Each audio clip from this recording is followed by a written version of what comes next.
Palang araw, magandang buhay, mga kababayan, mga kapatid, at mga kaibigan. Ang BTR natin sa araw nito ay masusumpungan natin sa Efeso 6:16. Lagi ninyong gawing panangga ang pananampalataya na siyang papatay sa lahat ng nagliliyab na palaso ng dyablo. Pagpalain ng Panginoon, talatang ito na pagbulay-bulay natin ay manalangin. Panginoong Kristo, pangunahan mo kami ng diwang banal sa pagbulay-bulay namin ito na iyong mga salita, maging salita nawa ng kaunawaan, salita ng kapangyarihan, katiyakan, at kagalakan. Pangalan ni Jesus. Amen. Ang sentro ng ating pagbulay-bulay sa ating biblical theological reflection sa araw nito, mga kapatid at mga kababayan, ay nakasentro sa kalasag ng pananalig kay Kristo. Ang kalasag ay napakahalagang gamit, pandigma ng isang Roman soldier. Ayon sa Bible scholars, meron pong dalawang uri ng kalasag, malimit, mga 2 pie ang sukat. Karaniwang panangga ng isang Roman soldier, at ang laki, mga 4 na pie ang taas. Yari sa kahoy na nababalutan ng metal o makapal na katad na binababad sa langis. Ito ang daladala ng mga nasa front line kapag lumulusob ang mga pangkat ng Roman soldier. Mahaba ang hanay na ito, minsan na 1 milya ang sukat. Nasa likuran nila ang mga namamana o archers. Habang umaabante ang mga nasa unahan, papakawala naman ang mga archers ng mga pana at sibat na kadalasan ay merong apoy sa dulo. Tayong mga sundalo ni Jesucristo, meron din tayong kalasag. Walang iba kundi ang pananampalataya kay Jesucristo. Kung ang kalasag ng ating pananampalataya ay kasing tigas ng metal, kasing kapal ng tunay na katad, ulisin man tayo ng kaaway na hindi tayo tatamaan. Ang problema, kung kalasag natin ay kasing tibay lamang ng styrofoam o kasing kapal lamang ng balat ng lumpia, madali tayong may gupo ni Satanas at ang kanyang mga kampon. Ang tibay ng pananampalataya ay nakasalalay po sa pinananaligan. The essence of Christianity is belief in a living God through Jesus, in that God gives power to those who believe in Him. Sinabi ni Habakkuk, "The righteous shall live by faith." Ang tayo nabubuhay sa paniniwala at pananampalataya. Dahil sa paniniwala, magagawa natin ang ating ginagawa. Halimbawa, delikadong sumakay sa eroplano, ngunit kapag pinaniwala natin ng iyong isip na maayos ang eroplano at mahusay ang piloto, sasakay ka.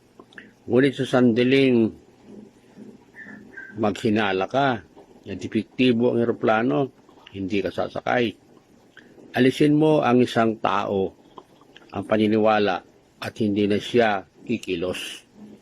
Ang sabi nga ni Oliver Wendell Holmes, it is faith in something that makes a life worth living. Kung wala kang paniniwala o pananampalataya sa anumang bagay, walang kabuluhan ang buhay mo. Sa ating mga sundalo ni Jesucristo, ang nasin na higit na karaniwang paniniwala. Ang nasa atin ay pananampalataya, hindi sa anumang bagay, kundi kay Jesucristo. Faith in Jesus is something splitting. but faith in Jesus is lasting.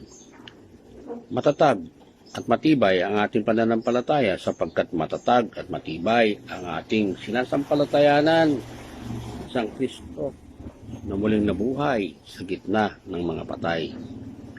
Mga kababayan at mga kapatid, ang object ng ating pananampalataya ay si Jesus. Wala nang iba.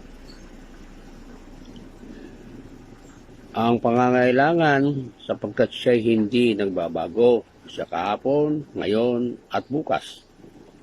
Ang isang pagbabago-bago o pabago-bago kailanman ay hindi mo maaaring gawing saligan ng iyong pagtitiwala at pananampalataya. Bakit hirap na hirap tayong magtiwala sa mga politiko? Sapagkat marami sa kanila ay pabago-bagong isip at mga sinungaling. Puro pangako na napapako. Marami sa kanilang pangako ay napapako lang tayo. Ang sabi ni Nikita Khrushchev, politicians are the same all over. They promise to build bridges even in places where there are no rivers. Ngunit iba si Jesus, hindi siya nagbabago. Ngunit kaya't mapapanaligan natin ang kanyang mga pangako. Ang sabi sa Hebreo 13:8, si Jesucristo ay hindi nagbabago kailanman. Siya ay kahapon, ngayon, at bukas. Pangalawa, ang biyaya ng pananampalataya ay kapahingahan. Noong sinalin daw ng misyonaryo si John Platon ang Biblia sa lengguwahe ng isang tribo sa South Seas, natuklasan niyang ang tribong ito'y walang katumbas na salita para sa pananampalataya. Isang araw, dumarating ang isang katutubo na pagod dahil sa malayong paglalakbay. Binagsak ito ang katawan sa kama kasabay ng pagsasabing, "Hay, kay sarap ibagsak ng bigat ng buong katawan sa higaan kapag pagod." Mula sa karanasang iyon, binigyan ni Platon ang kahulugan ng pananampalataya ay ang pagpapahinga sa Diyos ng buong bigat ng katawan. Faith is resting one's soul, weight in God. At ang pananampalataya ay kapangyarihan ng buong katawan dahil sa biyaya ng Diyos. Kapag tayo ay pagod na sa pagdadala ng mabigat na responsibilidad, masasabi natin mabigat dahil ang buhay. Mabigat dalhin ang buhay kung katulad ni Atlas. Papasalin ba naman natin mag-isa ang daigdig, ngunit magiging magaan kung patutulong tayo kay Jesucristo. Sa Matthew 11:28 ay mayroong dakilang paanyaya sa Jesus sa lahat ng nabibigatan ng buhay. Lumapit kayo sa akin, kayong lahat nabibigatan lubha sa inyong pasanin at kayo ay bibigyan ko ng kapahingahan. Totoo nakapapagod ang buhay, tigib ng responsibilidad, maraming dapat gawin, iayos at struggle. Salamat sa Diyos sapagkat sa pamamagitan ng pananampalataya natin kay Jesucristo, meron tayong kapahingahan, katiwasayan at pag-asa. Ang katulad natin ay isang sanggol na matapos na magpapalwal at mapalaho ng iyak ay ipinaghihili ng ina sa kanyang kandungan.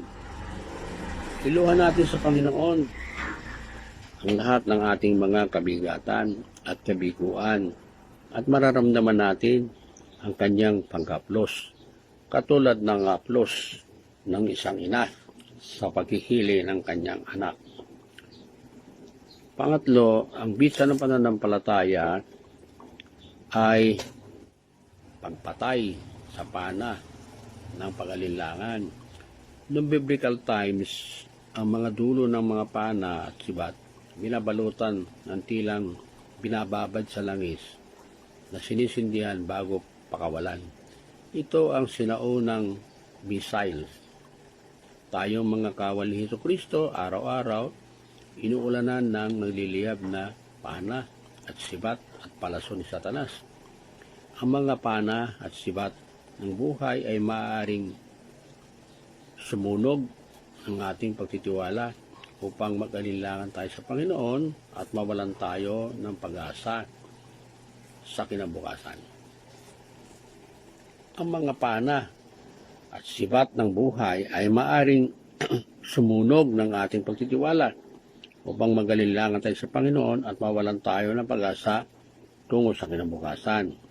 Ito ang layunin ni Satanas, likhain sa atin ang pag-alinlangan sa salita ng Diyos upang pagkatapos ay talikuran na natin ang Panginoon. Kailangang harapin natin ang nagliliyab na pana at sibat ni Satanas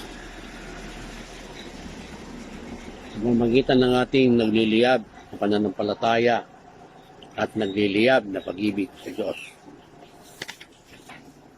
Sapagkat tayo ay nasa kalagitnaan ng gyerang espiritual, huwag na tayo ating bibitawan ang kalasag ng ating pananampalataya.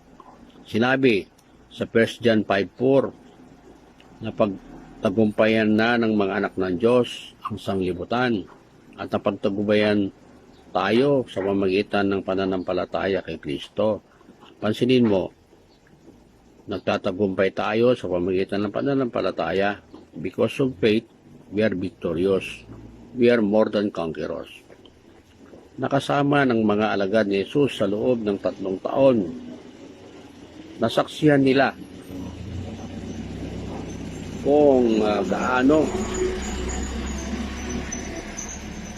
gaano kalaki at katibay ang pananampalataya ni Jesus sa kanyang Ama sa langit. Nakita nila kung papaanong nakapagpapagaling si Jesus na may mga sakit, nakapagpapalayas ng mga demonyo at masasamang espiritu, nakapagbibigay ng pag-asa sa mga walang kapag-asa sa kanilang mga buhay. Natuklasan nila ang secret ng weapon ni Jesus, ang walang pag-alinlangan, pananampalataya at pagtitiwala sa kanyang Ama sa langit. Minsan natuklasan ng mga alagad na kay liit pala ng kanilang pananampalataya.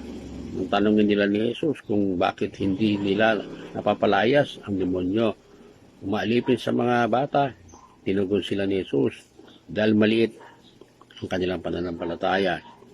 Sa ngayon, hinihiling ng mga alagad kay Jesus, Panginoon, dagdagan mo po, dagdagan po ninyo ang aming pananampalataya. Lord, increase our faith. Ang daigdig na ngayon ay naharap sa katakot-takot na krisis, pandemic, katulad ng kinakaharap natin ng COVID-19. Daang libo na ang namamatay araw-araw. Napakarami ng patay. Sa atin lamang, mahigit na 1,000. Magda2,000 na ata ang namamatay. At patuloy pa rin ang paglaganap ng pandemic na ito.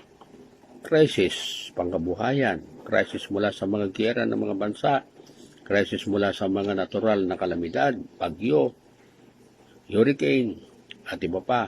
Crisis mula sa pagbagsak ng moralidad ng tao sa mundo na ginagalawan natin. Katulad ng mga alagad, dapat din nating ipanalangin. Panginoon, dagdagan po ninyo ang aming pananampalataya at pagtitiwala sa iyo. Pagbulay-bulay natin sa araw na ito, tinanggap mo ba si Jesucristo sa iyong buhay bilang Panginoon at tagapagligtas? Tanging ang iyong pananampalataya kay Kristo lamang ang magbibigay sa iyo ng lakas, kapangyarihan, talunin ang mga gawa ng kaaway na si Satanas. Tayo mo ko tayo manalangin. Panginoon Jesucristo, salamat po sa araw na ito. At Panginoon, kung ikaw ay nasa amin, sino ang lalaban sa amin? Kaya't kailangan namin sumampalataya sa iyo, Panginoon, upang palakasin kami at hindi may gupo ng anumang uri ng krisis ng buhay. Panginoong Hesus, tulungan mo po kaming laging itoon ang aming paningin, pagtitiwala sa iyong kapangyarihan upang walang makasingit na anumang gugulo sa aming isip at kalooban. Sa pangalan ni Jesucristo naming Panginoon, dalangin namin ito. Amen. Tanggapin natin ngayon ang dakilang pag-ibig ng Diyos, ang mga makapangyarihan sa lahat. Ang patuloy na pagliligtas, pagpapalay ni Kristo nating Panginoon, kaaliwan, pagkikipisan, Banal Espiritu, sumaatin nawa, mula ngayon, magpasawalang hanggan. Amen at Amen.